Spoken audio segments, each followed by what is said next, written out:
Welcome to another edition of Dan Frequently Asked Questions. In this edition, we'll be discussing hearing loss or hearing instruments and diving. Keep watching.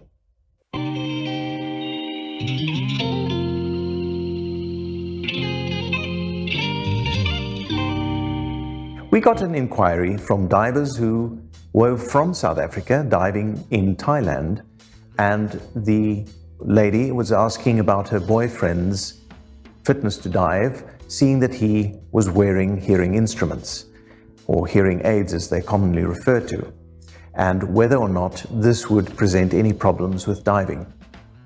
Well, electronics aside, which is, I would take it, the most obvious thing to consider and would need to be removed, this is actually quite a complex question, because depending on what the origin of the hearing loss is, one would need to determine whether the person can equalize, which is of primary importance, and certain hearing loss related conditions impair the ear's ability to equalize, whether there's a long-term rupture of the middle ear, either the tympanic membrane or one of the two oval or round window.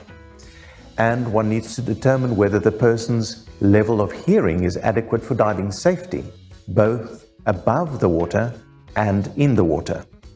The hearing instruments would be removed, although it's always a little bit hazardous to take them on board a boat, and I would strongly recommend that you have a waterproof, water-absorbent box in which to place them immediately prior to entering the water, and make sure that your ears are completely dry before putting them back. So, to summarize, 1. The cause of the hearing loss needs to be assessed in relation to safety to dive, of which equalizing ability is the most important consideration. Following that, there are the issues related to either potential worsening of the hearing, if there is, for instance, some structural problem in the ear, and then finally, there's the safety considerations both for you, other divers, and for the hearing instruments, because they're quite expensive nowadays. I hope that addresses your concerns and gives you at least some provisional answer. And until next time, safe diving.